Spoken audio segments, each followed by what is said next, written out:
Hi, welcome back to Sudhee's kitchen. இன்றைக்கி நம்ம பார்க்க போகிறது ஒரு சூப்பரான ரெசிபிங்க. மதுரை ஸ்பெஷல் பருத்தி பால் தான். நம்ம எப்படி பண்ணலாம் அப்படிங்கிறத பார்க்கலாம். இந்த பருத்தி பால் வந்து ரொம்பவே நல்லதுங்க. அது பெண்களுக்கு முக்கியமாக ரொம்ப ரொம்ப நல்லது, இந்த மாதவிடாய் பிரச்சனைக்காக. அப்புறம் என்ன அப்படின்னா, இந்த சளி இருமல், அதாவது இந்த வின்டர் சீசன்லேயோ ரெய்னி சீசன்லேயோ இதை எடுத்துக்கிறது ரொம்ப ரொம்ப நல்லது. அதுக்கு தேவையான மூலிகை எல்லாமே இதில் கலந்து தான் இருக்கும். வாங்க வீடியோக்குள்ளே போகலாம், எப்படி பண்ணுறதுங்கிறத பார்க்கலாம். ஸோ இது தாங்க பருத்தி விதைங்கிறது. இந்த மாதிரி பேக்கெட்லேயும் கிடைக்கும், இல்லை லூஸ்லேயும் வாங்கிக்கலாம். இதை வந்து ஓவர் நைட் வந்து நீங்கள் ஊற வச்சிங்க அப்படின்னா அந்த பஞ்சோடு இருந்தாலும் ஒன்றும் பிரச்சனை கிடையாது, நம்ம அரைக்க தான் போகிறோம். ஸோ இதுக்காக நான் பனங்கருப்பட்டி எடுத்திருக்கேன். பனங்கருப்பட்டிக்கு பதிலாக நீங்கள் வெல்லமும் எடுத்துக்கலாம். அப்புறம் 1 கப்பு தேங்காய் பால்.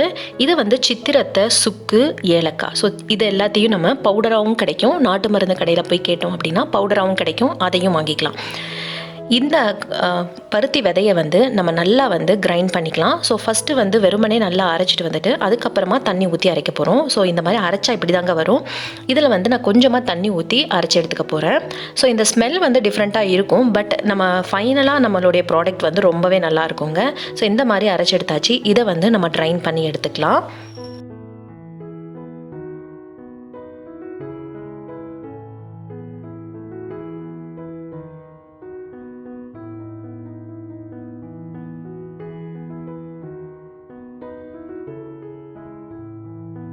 இதோட நம்ம தேவையான அளவு தண்ணி ஊற்றிக்கலாம், கொஞ்சம் டைலூட் பண்ணிக்கலாம். ஸோ ரொம்ப திக்காகவும் வேணாம், கொஞ்சமாக டைலூட் பண்ணிக்கலாம்.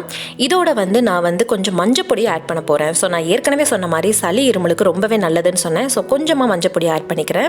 ஸோ மஞ்சப்பொடி ஆட் பண்ணால் கொஞ்சம் பச்சை வாசனையும் போகுங்கிறதுக்காக நான் இதோட ஆட் பண்ணிக்கிறேன். ஸோ இதை ஆட் பண்ணிவிட்டு நல்லா மிக்ஸ் பண்ணிவிட்டு இதை வந்து நம்ம ஒரு நல்ல அடிக்கனமான பாத்திரத்தில் ஊற்றிட்டு நல்லா கிளறணும்.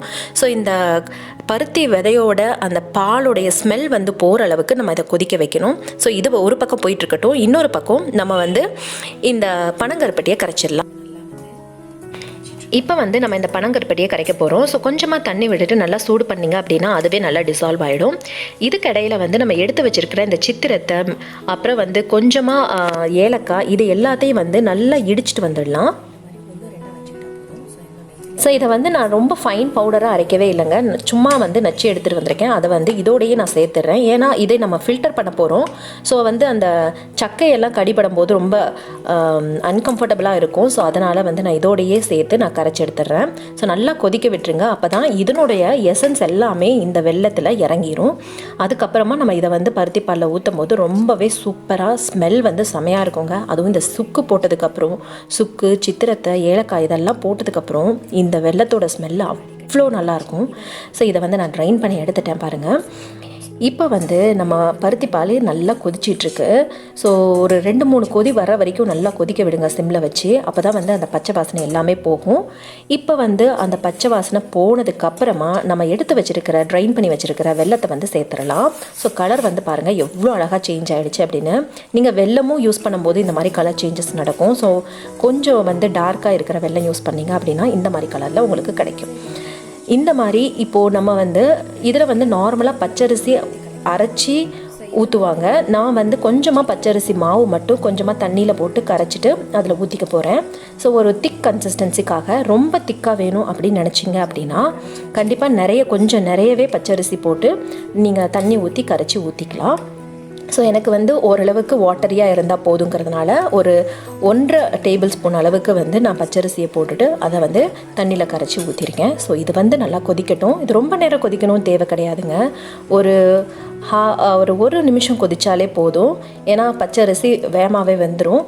ஸோ 1 நிமிஷம் வந்து நீங்கள் கொதிக்க விட்டுருங்க. இப்போ பார்த்திங்க அப்படின்னா நல்லா கொதி வர ஆரம்பிச்சிருச்சு.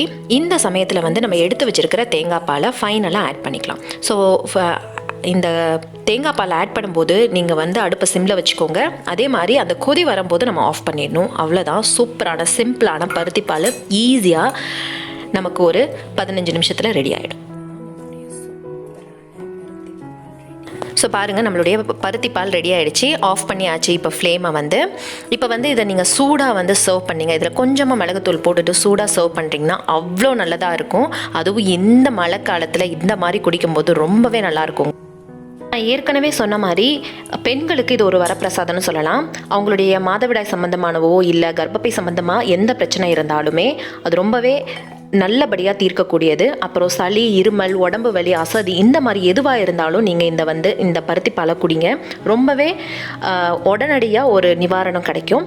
ஸோ உங்களுக்கும் இந்த பருத்தி பால் ரெசிபி பிடிச்சிருக்கும்னு நம்புகிறேன். பிடிச்சிருந்தா என்னோட சேனலை சப்ஸ்கிரைப் பண்ணுங்கள், லைக் பண்ணுங்கள், ஷேர் பண்ணுங்கள், கமெண்ட் பண்ணுங்கள். இன்னொரு சூப்பரான வீடியோவில் சூப்பரான ரெசிபியோடு சந்திக்கலாம். Until then, bye from Sudhis Kitchen.